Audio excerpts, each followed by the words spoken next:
तो hello students, कैसे हैं आप सब। मेरा नाम है शिवम, आप देख रहे हैं daily talk basic class channel. तो दोस्तों, आज मैं आप सबके लिए गजब की वीडियो लाया हूं। यह वीडियो आईसीएसई बोर्ड वाले स्टूडेंट्स के लिए है। जैसा कि आप सबको भी पता होगा, आईसीएसई बोर्ड्स के एग्ज़ाम नज़दीक आ रहे हैं, तो मैंने सोचा क्यों ना आईसीएसई बोर्ड्स के स्टूडेंट्स के लिए वीडियो बनाया जाए। ठीक है, तो आज का वीडियो पर हम ये वाला टॉपिक के बारे में डिस्कशन करेंगे। ठीक है, ये आईसीएसई बोर्ड क्लास 10th से लिया गया यह वाला चैप्टर है। मेरे पास दो बुक्स हैं और पहली बुक में जो है ना, ये linear inequation in one variable, ये वाला चैप्टर चौथा चैप्टर बताया गया और दूसरे वाली बुक में पांचवा चैप्टर बताया गया। ठीक है, तो आप अपने रिक्वायरमेंट के हिसाब से देख लीजिएगा। ठीक है, तो चलिए शुरू करते हैं। Linear inequation in one variable. Okay, तो ध्यान से सुनिए। तो ये देख रहे हैं आप, ये वाला एक्सप्रेशन देख रहे हैं, ये वाला और ये वाला, इन दोनों को ध्यान से देखिए। ठीक है, तो इस प्रकार के मतलब कि इस फॉर्म के जो मैथमेटिकल सेंटेंस होती हैं या फिर मैथमेटिकल एक्सप्रेशन होते हैं, इनको हम इनक्वालिटी कहते हैं, या फिर इसको हम इनक्वालिटी तो कहते ही हैं, लेकिन साथ में इनको हम इक्वेशंस भी कहते हैं। ठीक है, ज़्यादातर हम इनइक्वेशन वर्ड का ही यूज़ करते हैं, लेकिन इनक्वालिटी भी कह सकते हैं इसे और इनइक्वेशन भी कह सकते हैं। ठीक है, तो पहली बात, आपको वेरिएबल्स के बारे में पता होना चाहिए और कांस्टेंट्स के बारे में पता होना चाहिए कि ये सब होते क्या हैं। ठीक है, तो देखिए, मैं जो linear inequation in one variable chapter है, इसकी स्टार्टिंग में कर रहा हूँ बहुत ही ज़्यादा बेसिक से। ठीक है, तो जो स्टूडेंट्स थोड़ा इंटेलिजेंट हैं उन सब के लिए थोड़ा प्रॉब्लम होगी कि ये सर आप क्या बता रहे हैं, ये सब हमको पता है। बट वो स्टूडेंट्स भी हैं जिनको थोड़ा बेसिक्स के बारे में बताना ज़रूरी है। ठीक है, अगर बेसिक्स बता दिया जा रहा है तो फिर जो तेज़ बच्चे जिनको पता है उन सब का रिवीजन हो जाएगा, और जो थोड़ा वीक स्टूडेंट्स हैं या फिर वे स्टूडेंट्स जो अभी नए हैं ये वाले चैप्टर के लिए, उनका थोड़ा सा जो नॉलेज है वो डीप हो जाएगा। ठीक है, इसीलिए मैं यहाँ पर बहुत ही ज़्यादा बेसिक से बताने वाला हूँ। ये जो वेरिएबल्स हैं ये तो बहुत ही बच्चों को पता होंगे, लगभग सभी बच्चों को पता होता है, कांस्टेंट्स भी पता होते हैं। एक बार मैं फिर से यहाँ पे रिवीजन करवा दे रहा हूँ। तो वेरिएबल्स जो होते हैं वो क्या होते हैं कि वो कोई भी वैल्यू ले सकते हैं, which can take any required value. ठीक है, और वेरिएबल्स को जनरली हम एक्स से डिनोट करते हैं, वाई से भी करते हैं, जेड से भी कर सकते हैं, P Q R S T, ऐसे एक्सेट्रा एक्सेट्रा। तो आप इस बात पर ध्यान दीजिएगा, इस चैप्टर में जहाँ भी X Y Z P Q ये सब लिखा हो तो आप उन सबको वेरिएबल्स समझिएगा। ठीक है, वेरिएबल्स के अलावा एक और आपको समझने की ज़रूरत है, कांस्टेंट क्या होते हैं। ठीक है, वेरिएबल्स तो मतलब अपनी वैल्यू को चेंज कर सकते हैं, मतलब अपनी वैल्यू को वेरी कर सकते हैं, लेकिन जो कांस्टेंट्स होते हैं इनकी वैल्यू फिक्स होती है। तो कांस्टेंट्स के पास जो होती है सिर्फ एक वैल्यू होती है, और वही वैल्यू यूनिक वैल्यू होती है, मतलब कि उसके अलावा उसकी कोई दूसरी वैल्यू होगी ही नहीं। मेरा कहने का मतलब है कि कोई वेरिएबल एक्स है तो इसकी एक से ज़्यादा वैल्यू हो सकती है, लेकिन कोई कांस्टेंट है तो उसकी सिर्फ एक ही वैल्यू होगी जो कि यूनिक होगी। अब कांस्टेंट्स तो आपको पता ही होता है। ठीक है, कोई भी नेचुरल नंबर या फिर whole number, integers, real numbers, ठीक है, ये सभी क्या होते हैं, कांस्टेंट्स होते हैं, मतलब कि इनकी वैल्यू फिक्स होती है। जैसे कि मैं कह दूं कि हमारा एक नंबर मैंने 5 ले लिया, जो कि नेचुरल नंबर भी है, होल नंबर भी है, ठीक है, इंटीजर भी है, रियल नंबर भी है। ठीक है, तो मैंने यहाँ पे 5 ले लिया। तो क्या आप कोई ऐसी और वैल्यू कोई बता सकते हैं, ये मतलब कि कोई आप एक कांस्टेंट बता सकते हैं जो खुद 5 के बराबर हो? तो ऐसा पॉसिबल नहीं है। जैसे 6 है, 7 है, 8 है, ये सब 5 के इक्वल नहीं है, यानी कि 5 जो है वो 5 के ही इक्वल है। ठीक है, इसी प्रकार 6 जो होता है वो 6 के ही इक्वल होता है, 7 जो होता है वो 7 के इक्वल ही होता है। ठीक है, तो ऐसे जो नंबर्स होते हैं जो कि natural number, whole number, integer, real number, ये सभी क्या होते हैं, कांस्टेंट होते हैं। ठीक है, समझ में आ गया, मतलब कि कांस्टेंट वो होते हैं जो खुद के ही बराबर होते हैं। लेकिन यहाँ पे जो अगर मैं कोई वेरिएबल x ले रहा हूँ तो x की वैल्यू 1 भी हो सकती है, x को मैं 2 के बराबर भी लिख सकता हूँ, x को मैं 3 के बराबर भी लिख सकता हूँ। ठीक है, अगर मैंने कोई दूसरा वेरिएबल ले लिया y, ठीक है, तो मान लीजिए मैंने यहाँ पे y ले लिया, ठीक है, y को मैं 1 के भी बराबर लिख सकता हूँ, y को मैं 2 के भी बराबर लिख सकता हूँ, लेकिन नंबर मैंने कोई कांस्टेंट यहाँ पे 5 ले लिया, तो 5 को मैं 1 के बराबर नहीं लिख सकता हूँ और 5 को मैं 2 के बराबर नहीं लिख सकता हूँ, ठीक है। तो समझ गए? मुझे लगता है कि अब आप समझ गए होंगे वेरिएबल क्या होते हैं, कांस्टेंट्स क्या होते हैं, ठीक है। जनरली इक्वेशन में वेरिएबल्स होते हैं, कांस्टेंट होते हैं, क्या क्या होते हैं मैं आगे बताने वाला हूँ। अब देखिए स्टूडेंट, जो हम चैप्टर पढ़ रहे हैं उसका नाम है linear inequation in one variable, ठीक है। तो यहाँ पे इन इक्वेशन वर्ड आ जाता है। इन इक्वेशंस वाले इस चैप्टर में हमें ये कुछ साइंस हैं, ठीक है, ये कुछ साइंस है, इनके बारे में हमें पता होना चाहिए। जैसे कि इसको तो सभी लोगों को पता है, इज़ इक्वल टू कहते हैं, ठीक है। उसी प्रकार ये वाले ये वाले साइन को हम क्या कहते हैं, इज लेस देन, ठीक है। उसी प्रकार इसको अगर रोटेट कर देंगे, ठीक है, इसका मुंह जैसे कि इधर की ओर खुला है ना, तो इसी को ऐसे हम ऐसे घुमा देंगे, ठीक है, तो ये कुछ इस तरह का बन जाएगा, ठीक है। अब इस साइन को क्या कहते हैं, इज ग्रेटर देन कहते हैं, ठीक है। और ये साइन को हम क्या अभी कहते थे, इज लेस देन, ठीक है। अगर इज लेस देन के नीचे में ऐसे मैं साइन लगा दूँ तो इस साइन को हम कहेंगे इज लेस देन और इक्वल टू, ठीक है। ठीक इसी प्रकार इज लेस देन और इक्वल टू वाले साइन को अगर मैं ऐसे रोटेट कर देता हूँ तो ये कुछ इस तरह का साइन बनेगा, जिसको हम क्या कहेंगे, इज ग्रेटर देन और इज इक्वल टू, ठीक है। तो अब देखिए ये लास्ट वाला बचा है, ठीक है। लास्ट वाले को हम क्या कहेंगे कि पहली बात देखिए, जो फर्स्ट नंबर पे है इसको हम क्या कहते थे, इसको हम कहते थे इज़ इक्वल टू, ठीक है। अब इज़ इक्वल टू ऐसे है तो बीच में कट लगा दिया, तो यह क्या बन गया, अब यह इज़ इक्वल टू नहीं रहा, तो यानी कि इसको हम कहेंगे इज़ नॉट इक्वल टू, ठीक है। इसी प्रकार 6 इसमें साइंस हैं ये वाले चैप्टर में, तो इसको आप नोट करके रख लीजिए, ठीक है। ये बेसिकली सबको पता होगा, मैं वैसे ही बता रहा हूँ। मैंने बोला नहीं बेसिक से स्टार्ट करूँ, तो ये सब मैं सोच रहा हूँ कि बता ही देता हूँ, भले से आ रहा हो तो अच्छी बात है, रिपीटेशन हो जाएगा, रिवीजन हो जाएगा, अगर नहीं आ रहा है तो भी कोई बात नहीं है, ठीक है। क्योंकि मैं बेसिक से स्टार्ट कर रहा हूँ तो फिर कोई दिक्कत वाली बात नहीं होने वाली है, कोई भी कन्फ्यूज़न नहीं होगा, सारे कन्फ्यूजन्स क्लियर हो जाएंगे। अगर आपको कुछ भी डाउट वगैरह रह जाता है इतने मेरे एफ़र्ट लगाने के बाद भी, तो आप नीचे कमेंट बॉक्स में टाइप कर सकते हैं अपने क्वेश्चन को। तो एक बार मैं फिर आपसे कह रहा हूँ, चैप्टर का नाम है लीनियर इनइक्वेशन, ठीक है। तो इसमें से लीनियर वर्ड को काट दीजिए, थोड़ा कॉम्प्लेक्स लगेगा, एक पल के लिए काट दीजिए, ठीक है। फिलहाल हम इन इक्वेशन पर हम फोकस करेंगे, फिर हम जब एक इन इक्वेशन समझ लेंगे फिर हम आपको इसमें लीनियर वर्ड ऐड कर देंगे तो बनेगा लीनियर इनइक्वेशन, तब फिर हम आपको लीनियर इनइक्वेशन समझाएंगे, तब आपको अच्छे से समझ में आएगा, ठीक है। तो अभी के लिए आप क्या कीजिए कि इन इक्वेशन वर्ड को लेकर चलिए, ठीक है। अब देखिए इन इक्वेशन से आप इंट्रोड्यूस नहीं होंगे, ठीक है। आप अभी तक इक्वेशन पढ़ते आए हैं, ठीक है, इक्वेशन, वो भी लीनियर इक्वेशन आपने पढ़ा होगा, ठीक है। तो हम पहले इक्वेशन के बारे में बात करेंगे, फिर इनइक्वेशन के बारे में बात करेंगे, फिर हम लीनियर इनइक्वेशन के बारे में बात करेंगे, फिर उसके बाद हम ये पूरा चैप्टर जो है ये पूरा समझेंगे, चैप्टर बेसिकली कहता क्या है, ठीक है।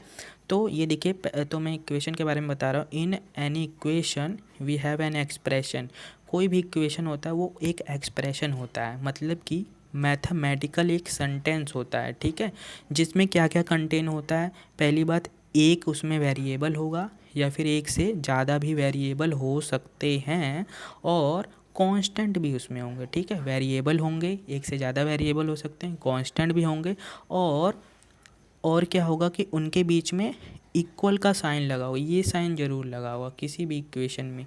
कोई भी आज तक ऐसा इक्वेशन नहीं है जिसमें इज़ इक्वल टू का साइन ना लगा हो, ठीक है। ये वाला साइन होगा और एक से ज़्यादा वेरिएबल होंगे, कांस्टेंट भी होंगे, ठीक है, और इक्वल का साइन होगा उनके बीच में, ठीक है। और हर एक इक्वेशन के पास दो साइड होते हैं, ठीक है। Every equation have left hand side and right hand side, ठीक है। तो लेफ्ट हैंड साइड को हम क्या कहते हैं, LHS लिखते हैं शॉर्ट फॉर्म में, ठीक है। अब इतना लंबा कौन लिखने जाएगा, लेफ्ट हैंड साइड, ठीक है। तो इसको शॉर्ट फॉर्म में ऐसे L.H.S ऐसे डिनोट कर देते हैं, और इसी प्रकार जो राइट हैंड साइड होता है उसी को हम RHS से डिनोट कर देते हैं, ठीक है। ये तो एक छोटा सा बच्चा भी जानता है, फिफ्थ सिक्स्थ आईसीएसई बोर्ड का, कि इक्वेशन में दो साइड्स होते हैं। जो हमारी लेफ़्ट साइड में होता है, जैसे ये स्क्रीन है, ये लेफ़्ट साइड है, तो ये क्या हो गया हमारा लेफ़्ट हैंड साइड, ठीक है। और ये राइट साइड में है, तो इसको हम क्या करेंगे, RHS कहेंगे, ये राइट हैंड साइड हो जाएगा। अब देखिए हम एक इक्वेशन का एग्जांपल लेंगे। यह एक इक्वेशन है, ठीक है। इसको देखिए, ये इक्वेशन है, ठीक है। यहाँ पर देखिए पहली बात x क्या है। x मैंने अभी भी बताया आपको कि x वेरिएबल होता है। हियर x इज़ वेरिएबल, ठीक है। जब x वेरिएबल है तो 5 क्या है, 2 क्या है यहाँ पे, तो 5 और 2 आर कॉन्स्टेंट्स। क्या है, 5 और 2 कॉन्स्टेंट्स होते हैं, ठीक है। अब मैंने बोला कि हर एक इक्वेशन में दो साइड होते हैं, ठीक है। जो इसके और हर एक इक्वेशन में इक्वल का भी साइन होगा। मैंने अभी भी बताया कि कोई भी ऐसा इक्वेशन बना ही नहीं है जिसमें कि ये इक्वल का साइन ना लगाओ, ठीक है। तो यह देखिए यहाँ पर इक्वेशन का इक्वल का साइन भी है, ठीक है। अब इक्वल के साइन, इसको ऐसे बॉर्डर बना लीजिए, तो इक्वल साइन के जो लेफ़्ट हैंड साइड रहेगा उसको हम लेफ़्ट हैंड साइड कहेंगे, और जो राइट हैंड साइड बचेगा उसको हम राइट हैंड साइड कहेंगे, ठीक है। समझ में आया। तो 5x + 2 यहाँ पे क्या है, is left hand side of equation that is given in example 1, और जो 0 है यहाँ पे वो क्या है, राइट हैंड साइड है, किसका, इक्वेशन का, ठीक है। और ये जो इज़ इक्वल टू साइन है वह बीच में होता है, किसके बीच में होता है, लेफ़्ट हैंड साइड, ठीक है, या फिर लेफ़्ट हैंड साइड और एंड राइट हैंड साइड के बीच में यह इक्वल का साइन लगा होता है। या फिर हम ऐसे भी कह सकते हैं कि इक्वल के जो लेफ़्ट साइड में होता है उसको लेफ़्ट हैंड साइड कहते हैं, और इक्वल के जो राइट में होता है उसे राइट हैंड साइड कहते हैं। तो ये थोड़ी सी बेसिक इन्फॉर्मेशन है किसी भी इक्वेशन के बारे में, ठीक है। अब देखिए हम एग्ज़ाम्पल नंबर 2 ले लेते हैं, ठीक है, ताकि हमारा कॉन्सेप्ट और अच्छे से क्लियर हो। तो एग्ज़ाम्पल नंबर 2 क्या है, 5y + 2, ठीक है। तो मैंने कहा कि वेरिएबल x होता है, y होता है, जो आपका मन करे वो ले लीजिए, ठीक है। तो यहाँ पे एग्ज़ाम्पल नंबर 2 में y लिया गया है। तो इक्वेशन है 5y + 2, ठीक है। Is an equation in variable y, या फिर इन y वेरिएबल, ठीक है। तो यानी कि ये इक्वेशन है, लेकिन ये किस वेरिएबल में इक्वेशन है, यह भी एक इम्पोर्टेंट क्वेश्चन बनता है, ठीक है। वेरिएबल होता है लेकिन किस वेरिएबल में इक्वेशन है, इक्वेशन होता है लेकिन किस वेरिएबल में वह इक्वेशन है, वेरिएबल x में है, y में है, z में है, ये भी हमें बताना होता है, ठीक है। अगर किसी को बताओ तो अच्छे से बताओ ना, पूरा उसको कंप्लीट डिटेल में बताओगे तो वह अच्छे से अंडरस्टैंड कर पाएगा, ठीक है।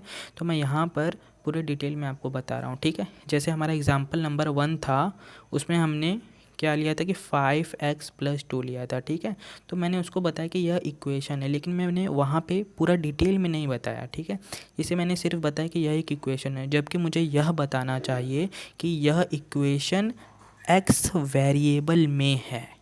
अब जाके थोड़ा डिटेल में बात की है मैंने, ठीक है। उसी प्रकार इन सिमिलर मैनर यहाँ पर यह इक्वेशन है लेकिन इन वेरिएबल y वेरिएबल में, ठीक है। और चूंकि यहाँ पे y के अलावा कोई और वेरिएबल नहीं है, तो यानी कि हम यहाँ पर कहेंगे जो एग्ज़ाम्पल नंबर 2 में जो इक्वेशन ये वाला है, यह सिर्फ एक वेरिएबल में इक्वेशन है, जो कि कौन से वेरिएबल में है, y वेरिएबल में। चलिए हम थोड़ा बेटर वे से समझते हैं। अब एग्ज़ाम्पल नंबर 3 ले लीजिए, ठीक है। तो यहाँ पर इक्वेशन को मैंने कुछ इस तरह से लिख दिया है, 5x + 6y = 2, ठीक है। अब यहाँ पर यह जो है is an equation in variable x and y। अब ये देखिए यह इक्वेशन है लेकिन कितने वेरिएबल में, ठीक है। यहाँ पे 2 वेरिएबल में, इन 2 variable, that is in x variable and also in y variable. अब उसी तरह देखिए एग्ज़ाम्पल नंबर 3, यह भी तो एक इक्वेशन है लेकिन इसके बारे में पूरा डिटेल में आपको बताना है, ठीक है। तो आप क्या बताएंगे कि 5x + 6y + 7z = 0, ठीक है। इज़ एन इक्वेशन कितने वेरिएबल में, इन 3 वेरिएबल। कौन कौन से वेरिएबल नाम भी बता दीजिए, that is in x variable, in y variable and in z variable, ठीक है। अब जाके पूरा कंप्लीट बात हुआ, ठीक है। जहाँ पर 5, 6, 7 क्या है, इनको हम कांस्टेंट भी कहते हैं और इनको कोफिशिएंट भी कहते हैं। ये थोड़ा एडवांस लेवल है, ये मैं बाद में बताऊँगा आपको, ठीक है। तो देखिए अब इक्वेशन के बारे में आपको प्रॉपर नॉलेज हो गया, ठीक है। तो मैंने जैसे बताया था पहले इक्वेशन के बारे में बताऊंगा, जो कि आपको मैंने बता दिया। अब हम इन इक्वेशन पर डिस्कस करेंगे, ठीक है। तो इक्वेशन आपको आसानी से समझ में आ गया। अब जो है इन इक्वेशंस भी आपको आसानी से समझ में आएगा, ठीक है। तो चलिए पहले एग्जाम्पल की तरफ बढ़ते हैं, ठीक है। ये हमारा पहला एग्जाम्पल था, आप वीडियो पीछे करके देख सकते हैं।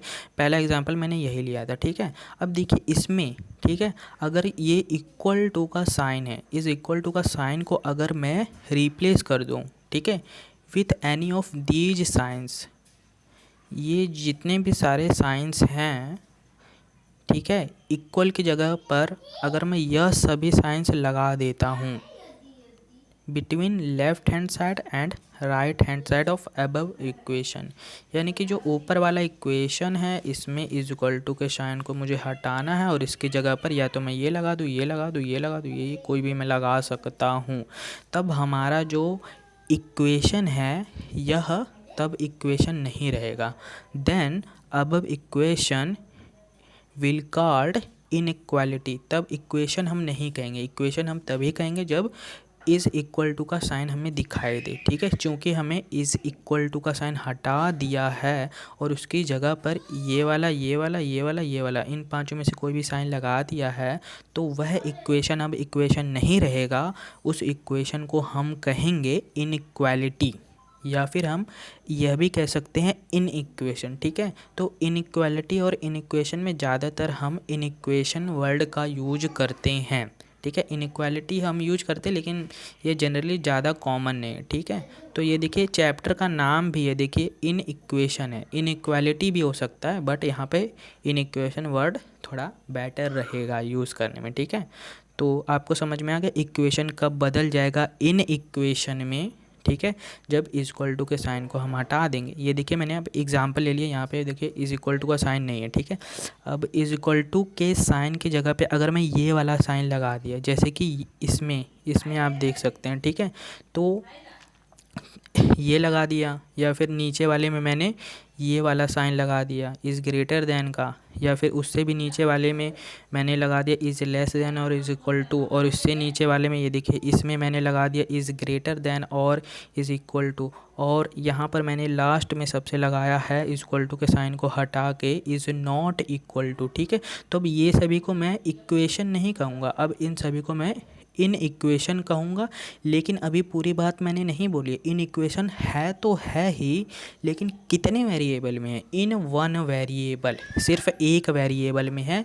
मतलब कि इसकी बात करें तो इसमें सिर्फ एक्स ही दिखाई दे रहा है, कहीं पे वाई जेड वगैरह, मतलब एक्स के अलावा कोई और वेरिएबल नहीं दिखा रहा है, इसीलिए हम इन सब को कहेंगे इन इक्वेशन। इन सब को हम क्या कहेंगे, इन इक्वेशन। लेकिन कितने वेरिएबल में, वन वेरिएबल में। लेकिन अगर फिर से मैं इन सबको हटा के इनके बीच में इक्वल टू का साइन लगा दूँ तो हम इसको फिर से हम वही चीज़ कहेंगे कि यह अब इन इक्वेशन नहीं है, अब यह इक्वेशन बन गया, ठीक है। यानी कि इक्वल टू का साइन दिखेगा तो इक्वेशन, और इक्वल टू का साइन नहीं दिखेगा तब हम इसे कहेंगे इन इक्वेशन, ठीक है। लेकिन जितने वेरिएबल रहेंगे उतने वेरिएबल में हम कह देंगे, ठीक है। जैसे यहाँ पे एक्स है, ठीक है, तो हम इस इन इक्वेशन को कहेंगे in equation in one variable, ठीक है। और देखिए चैप्टर का नाम भी यही है, in equation in one variable, ठीक है। अभी लीनियर का क्या मतलब होता है ये मुझे बताना पड़ेगा, ठीक है। तो वीडियो बहुत ही ज़्यादा लंबी हो गई है, तो इस टॉपिक को मैं अगले वीडियो में डिस्कस करूँगा। पहले की एग्जांपल सॉल्व कर लेते हैं। तो डियर स्टूडेंट्स, ये जो आप एग्जांपल नंबर 1 देख रहे हैं, यह आपकी ICSE क्लास 10th की बुक में जो है यह पहला एग्जाम्पल है, उसी बुक से मैं यहाँ पर नोट किया हूँ। अब इसके सॉल्यूशन के बारे में हम डिस्कस करेंगे। ये देखिए पूरा आप क्वेश्चन देख रहे हैं, क्वेश्चन में लिखा है सॉल्व कीजिए ये वाले इन इक्वालिटी को सॉल्व करना है, इन इक्वालिटी को, ठीक है। तो ठीक है, तो यहाँ पर ये देखिए यहाँ पे x हमें दिख रहा है, तो x को हम वेरिएबल कहेंगे, ठीक है। तो देखिए अब इसको सॉल्व करते हैं, तो ये बेसिकली ये इनइक्वालिटी दी है। तो हम करेंगे क्या कि ये जो लेफ़्ट हैंड साइड है ये राइट हैंड साइड है, ठीक है। तो दोनों ओर से हम -2 क्या करेंगे, घटा देंगे, ठीक है।